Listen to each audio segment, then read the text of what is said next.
En el amor del Señor, con los buenos días, que la paz de nuestro Creador sea con cada uno de ustedes.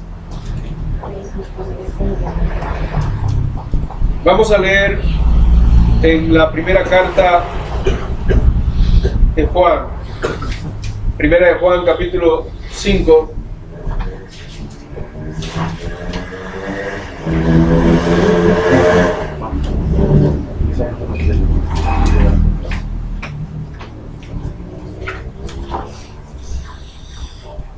Versículos 9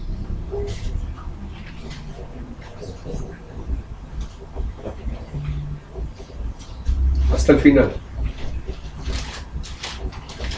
¿Capítulo qué? Primero de Juan, capítulo 5, versículo 9 hasta el 21, que es el último versículo.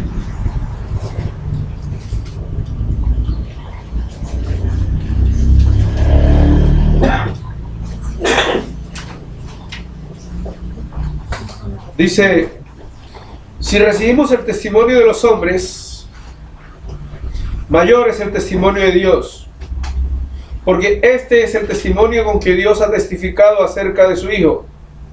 El que cree en el Hijo de Dios tiene el testimonio en sí mismo. El que no cree a Dios le ha hecho mentiroso, porque no ha creído en el testimonio que Dios ha dado acerca de su Hijo. Y este es el testimonio que Dios nos ha dado, vida eterna, y esta vida está en su Hijo. El que tiene al Hijo, oye, que siga leyendo, tiene la vida. El que no tiene al Hijo de Dios no tiene la vida. Estas cosas os he escrito a vosotros que creéis en el nombre del Hijo de Dios, para que sepáis que tenéis vida eterna y para que creáis en el nombre del Hijo de Dios. Y esta es la confianza que tenemos en Él, que si pedimos alguna cosa conforme a su voluntad, Él nos oye. Y si sabemos que Él nos oye en cualquiera cosa que pidamos, sabemos que tenemos las peticiones que le hayamos hecho. Si alguno viniere a su hermano, si alguno viere a su hermano con un pecado que no sea de muerte, pedirá y Dios le dará vida. Esto es para los que cometen pecado que no sea de muerte. Hay pecado de muerte, por lo cual yo no digo que se pida. Toda injusticia es pecado, pero hay pecado no de muerte. Sabemos que todo aquel que ha nacido de Dios no practica el pecado, pues aquel que fue engendrado por Dios le guarda y el maligno no le toca. Sabemos que somos de Dios y el mundo entero está bajo el maligno, pero sabemos que el Hijo de Dios ha venido y nos ha dado entendimiento para conocer al que es verdadero, y estamos en el verdadero, en su Hijo Jesucristo. Este es el verdadero Dios y la vida eterna. Hijos guardados de los ídolos. Amén. Amén. Hay un montón de verdades, varias, que originan incluso muchas preguntas en esta lectura. La que más genera preguntas es la famosa frase del pecado de muerte, ¿no? Pero no vamos a entrar en esos detalles en el día de hoy. Vamos a mirar, hermanos, a compartir un dato sobre el cual está fundamentándose lo que el Espíritu Santo quiso que se escribiera en esta carta. En el versículo 12, hermanos, dice: el que tiene al Hijo tiene la vida. El que no tiene al Hijo de Dios no tiene la vida. Estas cosas las he escrito a vosotros que creéis en el nombre del Hijo de Dios, para que sepáis que tenéis vida eterna y para que creáis en el nombre del Hijo de Dios. Versículo 18. Sabemos que todo aquel que ha nacido de Dios no practica el pecado. ¿Por qué? Dice, pues aquel que fue engendrado por Dios le guarda y el maligno no le toca. Pudimos meditar en la semana que terminó, durante los días que estudiamos la palabra, lo que implica el nuevo nacimiento. Estuvimos mirando detalle por detalle de todos los beneficios que recibe la persona que nace de agua y de espíritu.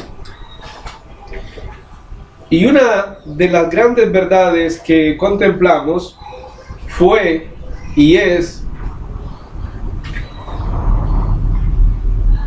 que Dios nos ha resucitado. Las personas, vamos a repetir este versículo 18, sabemos que todo aquel que ha nacido de Dios, ¿qué es nacer de Dios, verdad? Y los versículos 12 y 13 nos muestran que por eso es que se tiene la vida, por eso es que hay vida, porque hemos sido nacidos de Dios y engendrados por Dios. Versículo 18, ¿no? Todo aquel que ha nacido de Dios no practica el pecado, pues aquel que fue engendrado por Dios le guarda y el maligno no le toca. Una verdad poco creíble en la miseria que hay en la mente humana. Por ejemplo, creer que el que ha nacido de Dios no practica el pecado. En este momento su mente tiene un conflicto al leer esa frase.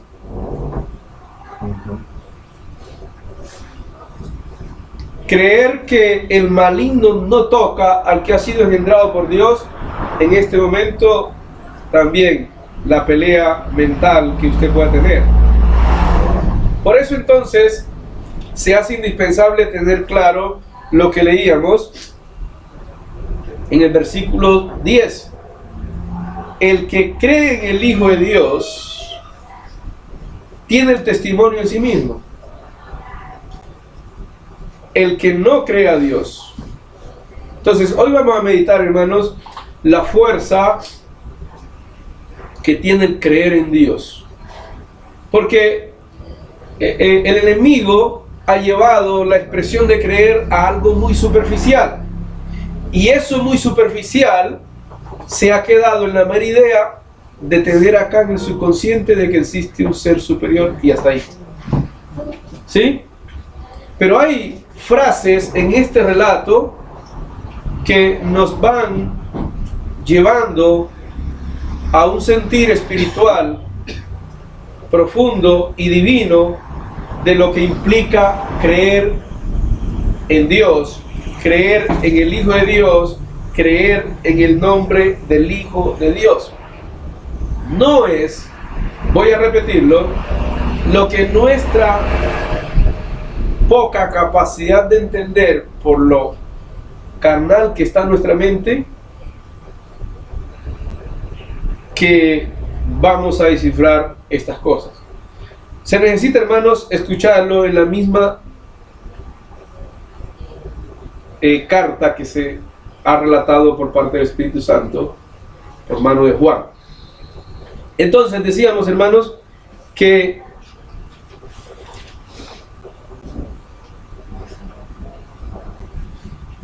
el cristiano y aún la persona que todavía no ha llegado a los pies de Cristo necesita tener muy claro lo que implica nacer de Dios. Cuando Jesús le dice a Nicodemo, te es necesario nacer,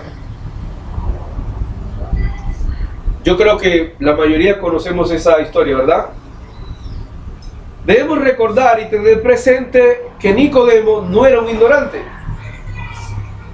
Nicodemo tenía muchísimo más conocimiento que muchos de los apóstoles de Jesús. Conocía perfectamente toda la escritura del Antiguo Testamento para poder ser maestro de Israel, porque Jesús le dice, Usted puede verlo allá en Juan 3, que Jesús le dice, ¿eres tú maestro de Israel y no sabes estas cosas? A pesar de ser un gran maestro y de todo lo que sabía, porque él llega ante Jesús diciéndole, tú vienes de Dios, porque estas cosas que tú haces nadie las puede hacer si no está Dios con él. Su mente, su conocimiento, su claridad en cuanto a muchos conceptos estaba muy alta, pero Jesús quiso ubicarlo y en unas frases, hermanos, le desarticula todo lo que él tenía. En una sola expresión Jesús le dice, ve, si no naces de nuevo, no verás el reino de Dios. Ya sabemos que Nicodemo quedó en las nubes. Se puso a pensar en la mamá, en el vientre de su mamá, en la cantidad de hijos que había tenido, y no le pareció posible que las expresiones de Jesús fueran realidad. ¿Por qué? Porque le metió mente humana al mensaje espiritual de la expresión de Jesús. Y eso le está pasando a la humanidad y aún a nosotros los cristianos. Entonces, aquí en este pasaje, hermanos, miremos el versículo 18. Sabemos que todo aquel que ha nacido de Dios. ¿Quién quiere nacer de Dios? ¿Quién ha nacido de Dios? Esas dos preguntas en una sola. ¿Por qué? Ya sabemos que Jesús ahí en el mismo relato le dice a Nicodemo, mira, lo que es nacido de la carne, carne es. Lo que nace del espíritu, espíritu es. Entonces, todos los que estamos acá, un día, y tenemos fecha y todo que la festejamos, nacimos de la carne. ¿Sí? Cada uno tiene su día. Pero existe el verdadero nacimiento, el verdadero día en que la persona decide nacer del Espíritu, nacer de Dios. Y esto, hermanos, es el gran anhelo de Dios, la gran razón por la cual murió Cristo y la parte inicial para uno llegar a los grandes propósitos que Dios ha establecido para nosotros. ¿Qué implica nacer de Dios? ¿Sí? ¿Y qué implica ser engendrado por Dios? Para que se cumplan esas dos expresiones, no practica el pecado y el maligno no le toca. Entonces, ahí, donde usted está sentado, compare estas expresiones del Espíritu Santo con la realidad suya. ¿Qué ocurre? La realidad suya dice que esto es mentira, ¿cierto? Entonces, devuélvase al versículo 10. En la segunda parte dice, el que no cree a Dios le ha hecho mentiroso. ¿Por qué? Porque no ha creído en el testimonio que Dios ha dado acerca de su Hijo. Hay una verdad divina, hermanos, en el accionar de creer en el nombre de nuestro Señor Jesucristo. ¿Sí? Y esa verdad divina, vamos a mirarla por un instante en Filipenses capítulo 2.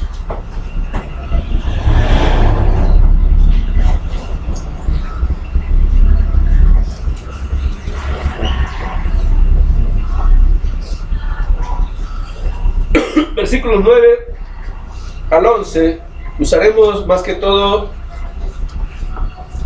las expresiones que tienen que ver con lo que relata Juan. Filipenses 2, 9 al 11.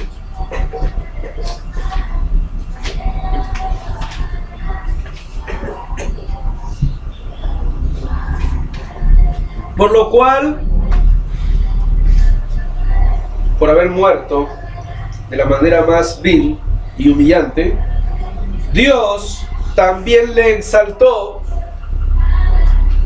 hasta lo sumo y le dio un nombre que es sobre todo nombre, para que en el nombre de Jesús se doble toda rodilla de los que están en los cielos y en la tierra y debajo de la tierra. Versículo 11. Y toda lengua confiese que Jesucristo es el Señor, para gloria de Dios. El nuevo nacimiento, como lo estudiamos en la semana anterior, implica el confesar, habiendo creído de todo corazón, que Jesús es el Señor. ¿Qué significa y hasta dónde nos lleva esta expresión de confesar? Para que usted vaya viendo el nuevo nacimiento, hermano, la vida suya y mía, antes de llegar a las aguas del bautismo, tenía un Señor. ¿Entienden? Y nosotros hacíamos los deseos de ese Señor. Dice Efesios 2, del 1 al 3. Vivíamos en la corriente de este mundo, haciendo la voluntad de nuestros pensamientos, ¿verdad? Y éramos por naturaleza hijos de ira, hijos de desobediencia. Entonces nuestra vida, nuestra alma, nuestra obediencia y todo nuestro ser estuvo, o está, no sé, inclinado hacia ese Señor. Entonces, en esa realidad de vida, el ser humano estaba totalmente en pecado. Ahora, cuando usted ha creído que Jesús murió, pero que Dios le levantó de los muertos y le ha hecho Señor y Cristo, y usted decide someter su vida a Él, confesándolo como su Señor,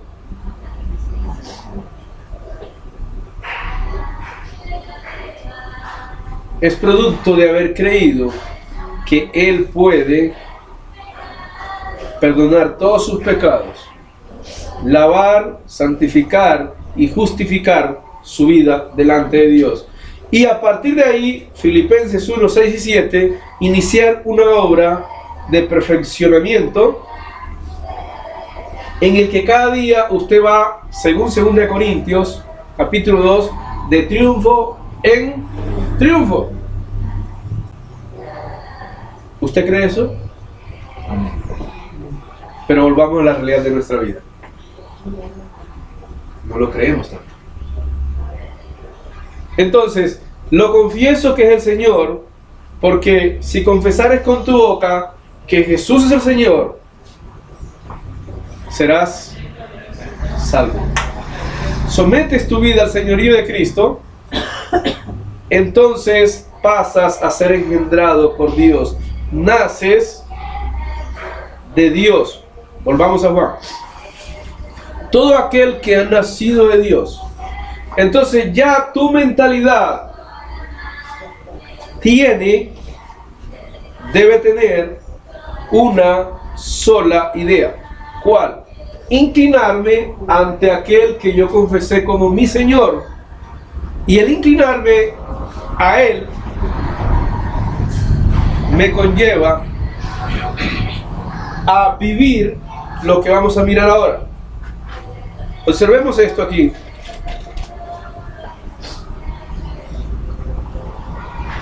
En el 12. El que tiene el Hijo tiene la vida. Mire, hermano, la vida ya es nuestra porque tenemos al Hijo. ¿Y qué es la vida, hermano? ¿Quién nos da esa vida? El Espíritu Santo. El Espíritu Santo que te ha engendrado lleva dentro de ti un paquete hermoso de virtudes de Jesús, descritas como paz, como gozo, como amor, como fe, como paciencia, como benignidad, porque has sido engendrado por Dios, tienes vida. En esta realidad, entonces, si tienes el Espíritu Santo, y cuyo fruto es, repito, la paz, el gozo, la benignidad, la misericordia, la templanza, entonces no practicas el pecado. Si hasta el día de hoy, hermano, usted ha nacido de nuevo, pero practica alguna clase de pecado, usted no ha asimilado lo que implica haber nacido. ¿Qué es practicar? Es lo que en Hebreos 10:26 se llama pecar voluntariamente. ¿Sí? Pecar voluntariamente no significa hacerlo con previo consentimiento, con nuestra voluntad, porque todos lo hacen de esa manera. Pecar voluntariamente es vivir en la práctica y no salir de ella. ¿Sí? Entonces, el que practica esta clase de pecado se encuentra registrado en el versículo 16. Observa el versículo 16. El versículo 16 está hablando de ese tipo de situaciones, de aquella práctica que usted no quiere abandonar, a pesar de que fue engendrado por Dios. Entonces vuelvo a repetir, confesaste a Cristo, Dios te resucitó, dice Colosenses y varios pasajes, te regaló tu espíritu. ¿Qué hay en ti entonces? Aquellos que han sido bautizados en Cristo Jesús, de Cristo están de su santidad. El espíritu mora en ellos, hay vida. Entonces vamos a detenernos ahí, hermanos, y vamos a ir al capítulo 2, versículo 1. Aquí mismo. 2:1.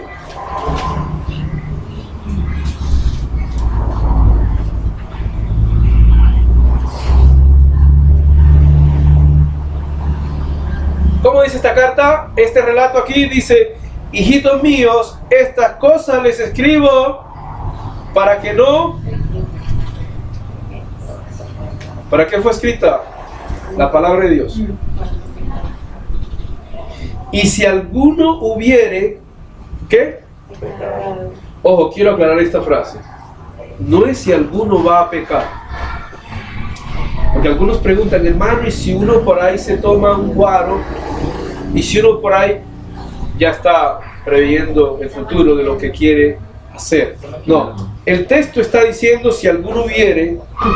Es decir, quiero que nos ayudemos aquí. Si usted, al leer 1 Juan 5:18, su mente trata de contradecirlo, porque el que ha nacido de Dios no peca, o no practica el pecado, perdón. Pero usted, al revisar su vida, se da cuenta que sí ha practicado el pecado.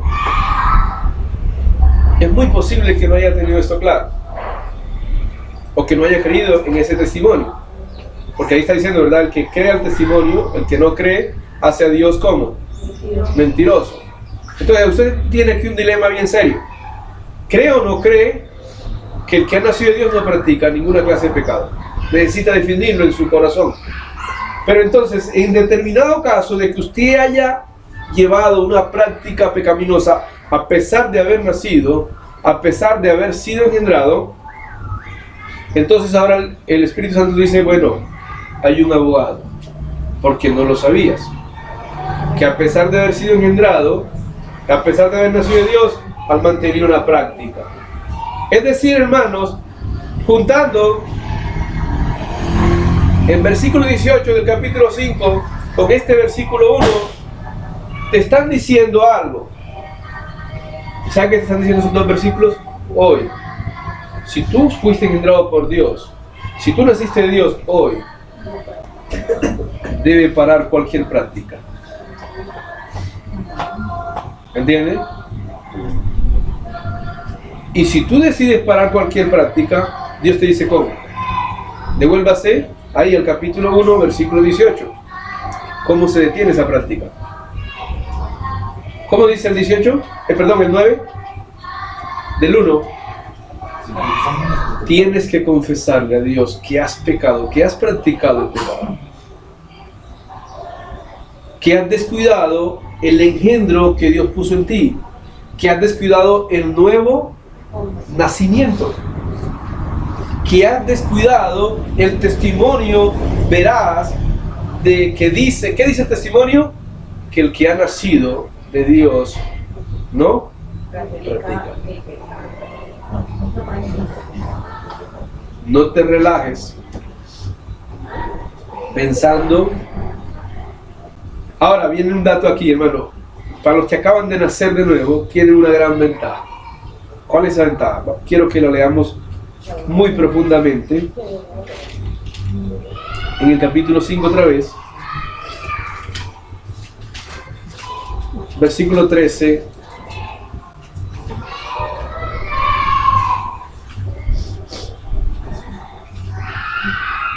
Concéntrese mucho en este pasaje. Estas cosas os he escrito a vosotros que creéis en el nombre del Hijo de Dios. Allá leíamos en Filipenses que Jesús muere, resucita y es exaltado, y se le da un nombre que es sobre todo nombre, para que en el nombre de Jesús se doble toda rodilla y toda lengua confiese que Jesús es el Señor. ¿Qué implica entonces creer en el nombre que es sobre todo nombre? Piense bien y vamos a leerlo ahora en Efesios capítulo 1. No pierda este texto. Efesios capítulo 1, y lo vamos a relacionar con algo que meditamos el domingo anterior. Versículo 18 al 21. Es una oración que Pablo hace por esta congregación a la que le escribe la carta. Y mira lo que está pidiendo. Mira lo que usted necesita y lo que yo necesito tener claro. Hay tres aspectos aquí. Póngale cuidado. Primero, alumbrando los ojos de vuestro entendimiento. Alumbrando los ojos de vuestro entendimiento, primero, para que sepáis cuál es la esperanza a que Él os ha.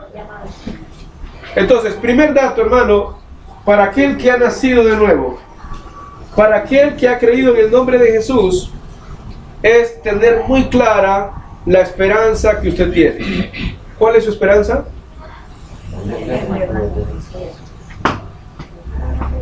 Sí, pero sonó muy genérica. La esperanza, hermanos, según 1 Juan 3, 1 al 3, es que el día que venga Cristo, nosotros seamos semejantes a Él. Eso dice ya. ¿Sí? El día que venga Cristo, nosotros seamos semejantes a Él. Que por eso que uno labora en purificarse, que lo vamos a mirar. Primero entonces, voy a repetirlo, para que sepáis cuál es la esperanza que los ha llamado. Entonces, hermano, Dios te ha llamado bajo la autoridad de Cristo Jesús.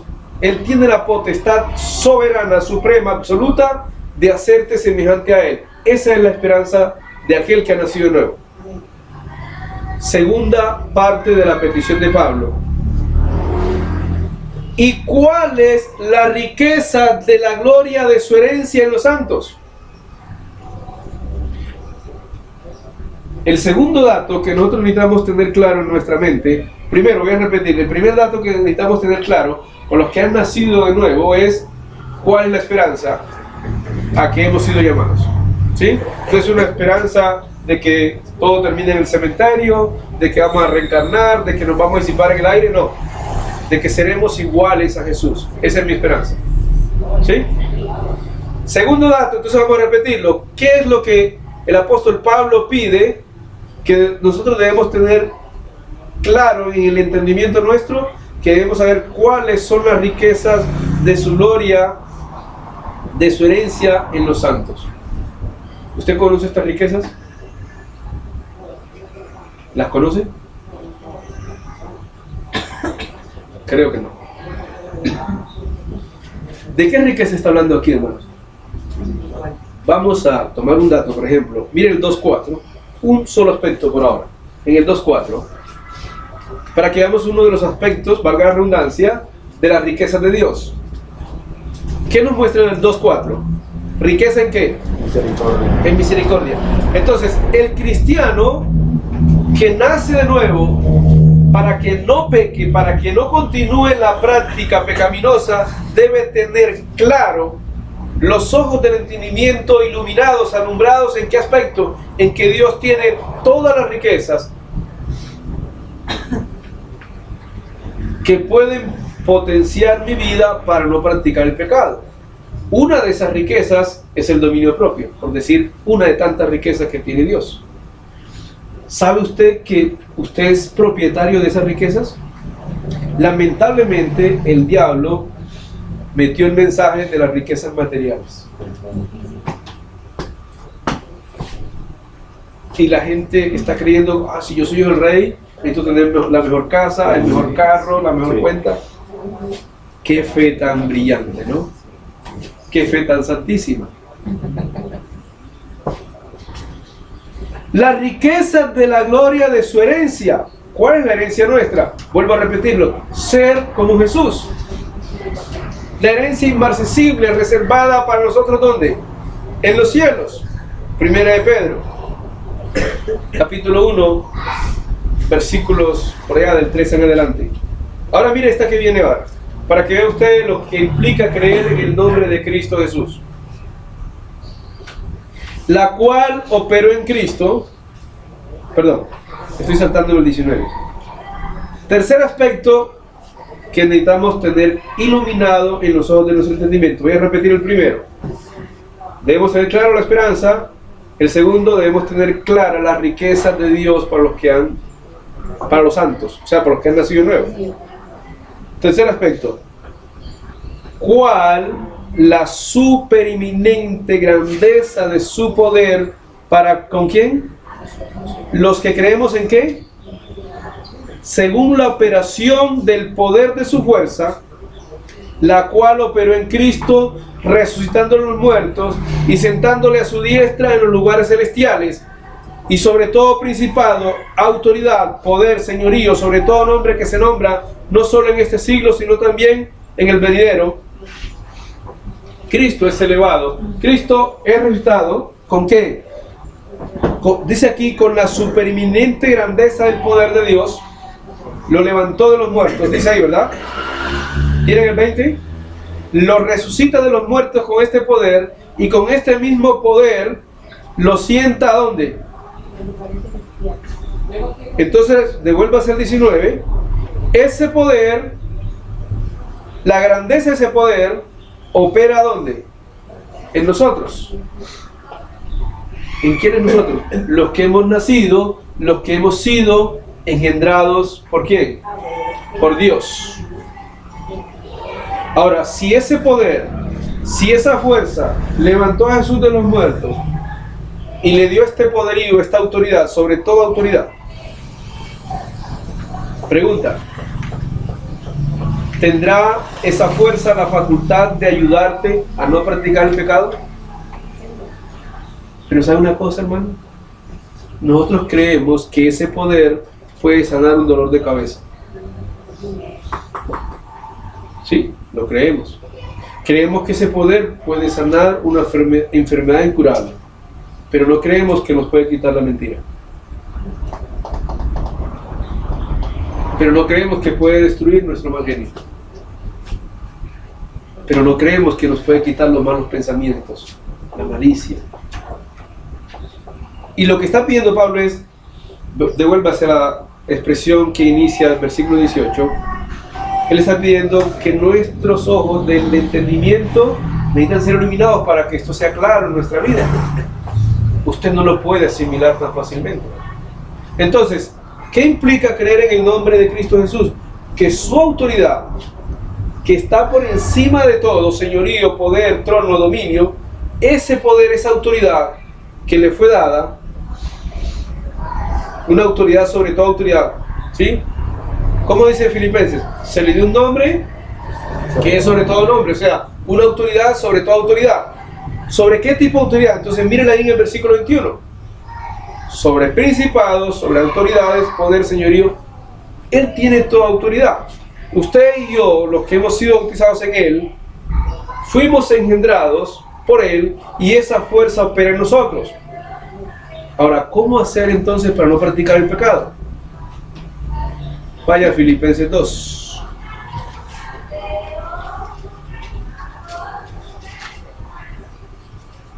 ¿Cómo dice Filipenses 2 en el 10? ¿Cómo dice la primera expresión del 10? Ajá. ¿Sé qué? Ay, entonces cuando tú y yo, atención hermano, estamos absorbidos, abrumados, a veces casi que dominados por una práctica pecaminosa, ¿qué debemos hacer? El pasaje te lo está diciendo. Dobla rodilla ante la autoridad de Él. Llévale, lo que miramos el domingo anterior, llévale esa práctica pecaminosa y sométela al poder que lo levantó de los muertos. Somete esa práctica pecaminosa al poder que lo sentó por encima de todo. ¿Y qué va a pasar con eso? Dice Romanos 8:13, que entonces él, léalo por favor, Romanos 8:13.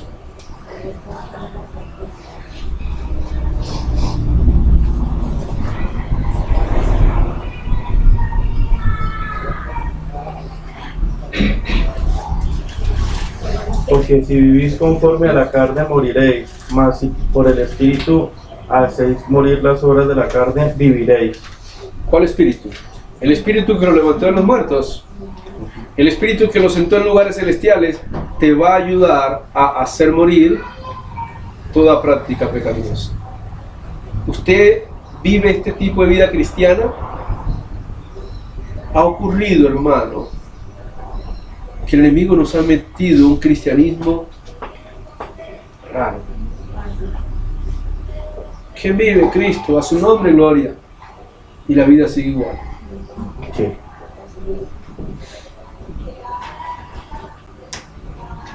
¿Entiende? No hemos sometido nuestra condición pecaminosa, que ya quedó muerta, porque morimos y nacimos de nuevo, no la hemos sometido al poder que lo levantó de los muertos y lo sentó en lugares celestiales, sobre todo principado, toda autoridad, y sometió todas las cosas bajo sus pies.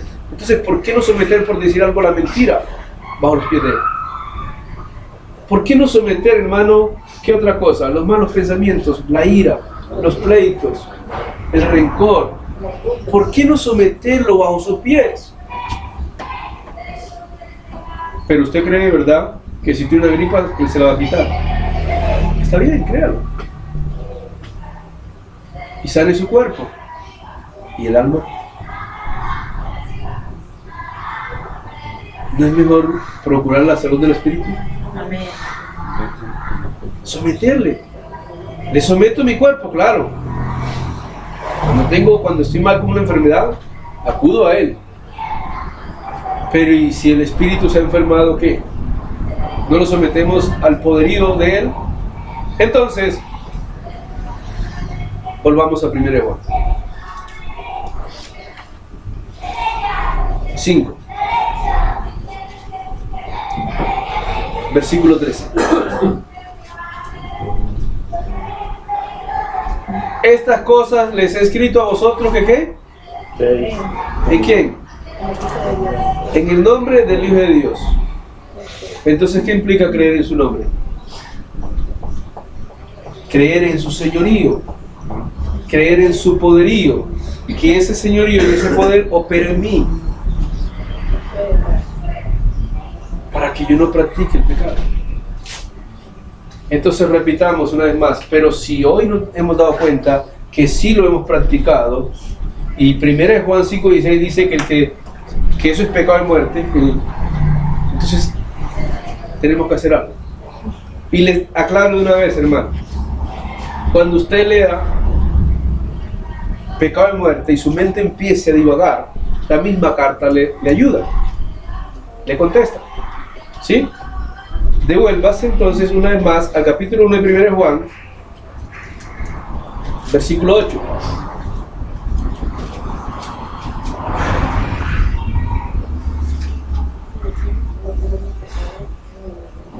Si decimos que no hemos pecado,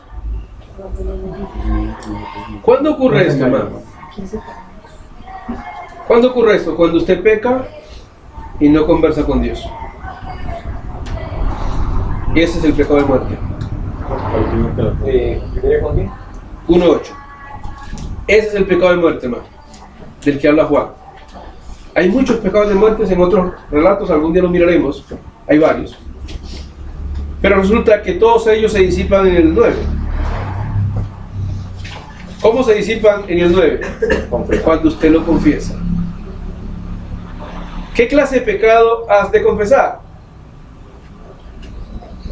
Vuelvo a repetir, si Él es tu Señor, si Él está sentado sobre tu autoridad y la fuerza del Espíritu opera en ti, ¿qué pecado podrá enseñorearse de nosotros? Entonces, el 9 te está diciendo, confiésalo. Y Él es... ¿Qué tan fiel es Dios? ¿Y qué tan justo es Dios para perdonarte? Es más, lo vamos a descifrar como lo dice el escritor de Hebreos.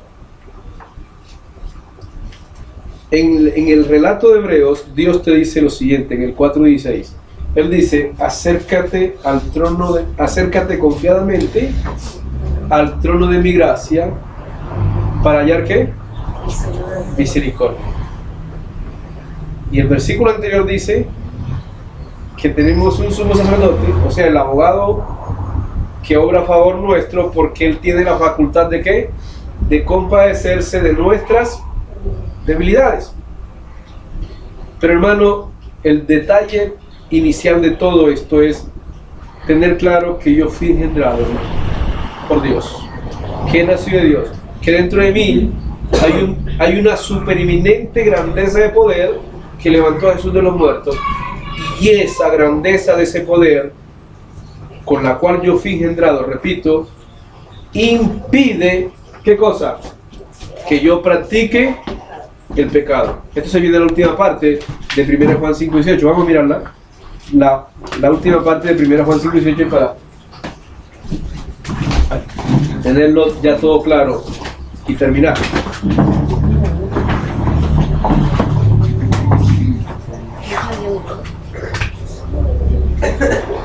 ¿Cómo dice la última parte? Dice, aquel que fue engendrado por Dios, ¿qué? ¿Quién le guarda? Dios, el poder de Dios. ¿Y qué ocurre? ¿Y por qué no le toca? Porque Dios le guarda. ¿Usted cree esto, hermano? Debe creerlo, porque si no le hace mentiroso a él. Es el testimonio de él. ¿Sí? Entonces, bueno, entonces cuando uno es tentado, ¿qué ocurre? Santiago lo resuelve. Santiago 1:13 en adelante dice, cada uno es tentado de su propia concupiscencia. El maligno no le toca, pero yo tengo una parte débil que si no la fortalezco, que si yo no le camello a la vida espiritual, el maligno desde afuera, ¿qué hace el maligno desde afuera con mi concupiscencia? La seduce y la atrae, no adentro, porque él no tiene permiso de entrar, porque hay un poder sobrenatural, hermano, hay una autoridad de Cristo en mi vida. ¿Sí? Entonces, voy a repetirlo, hermanos, en el nombre de nuestro Señor Jesucristo. Si usted ha vivido en alguna práctica pecaminosa como cristiano, por ignorancia, por qué sé yo, hoy es el día de confesar. Es el día de decidir morir esa práctica teniendo en cuenta que he nacido de Dios, que fui creado, que fui engendrado por Cristo Jesús. ¿Sí? Entonces el maligno no tiene ningún poder, ninguna autoridad sobre mi vida, sobre mi alma. Y escuche esto, hermano, escúchelo bien. Podrá a veces, por permiso de Dios, afectar tu cuerpo. Pasa a veces. Y ocurrió con Job. Toque el cuerpo, pero no me meta con el alma. Y ahora sí que menos se puede meter con nuestra alma. ¿Cierto? Ahora sí que menos. Porque ahora Cristo está en nosotros. Pero si usted todavía no ha nacido, ¿no le gustaría ser engendrado por Dios? ¿No le gustaría creer en ese nombre que es sobre todo nombre, el cual le guarda, le sustenta, le fortalece? Piense. Porque de verdad, hermanos, que eso es lo que produce en nosotros lo que dice el capítulo 3. Vamos a terminar. Mira el capítulo 3.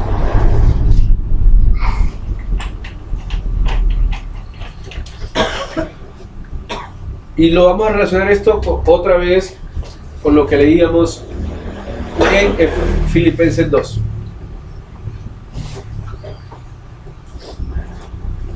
Mirad cuál amor nos ha dado el Padre para que seamos llamados hijos de Dios. Por esto el mundo no nos conoce. Por el engendro, hermano, por todo lo que ha cambiado en nuestra vida. Porque no le conoció a Él.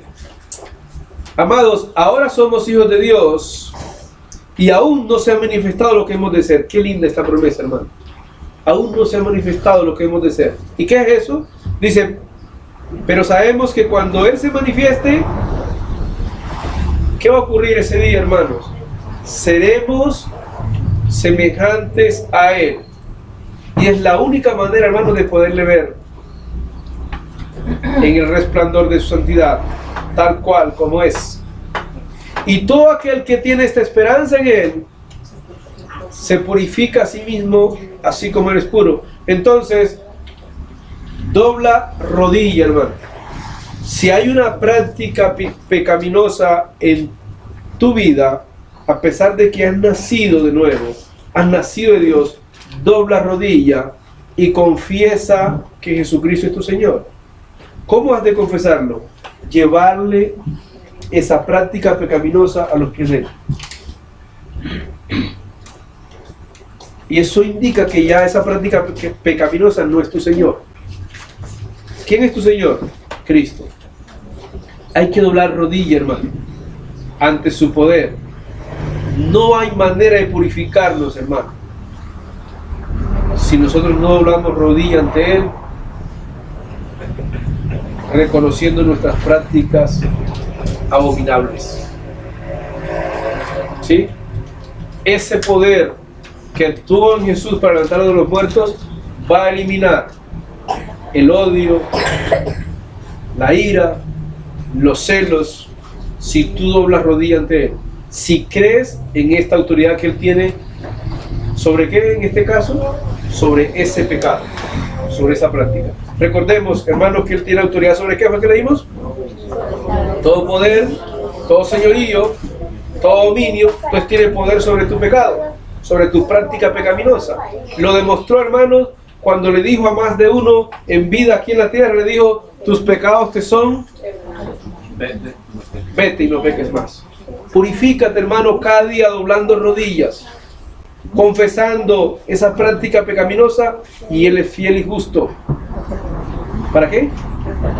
Perdonarte. Y nunca olvides, hermano, nunca olvides que fuiste engendrado por Dios. Y si no lo has sido, la cuna del Hospital de Cristo en la sección neonatal está dispuesta para que nazcas de nuevo. ¿Sí? De agua y de espíritu, declarando, confesando que Jesucristo es tu Señor, saliéndote del señorío del otro que no produce vida.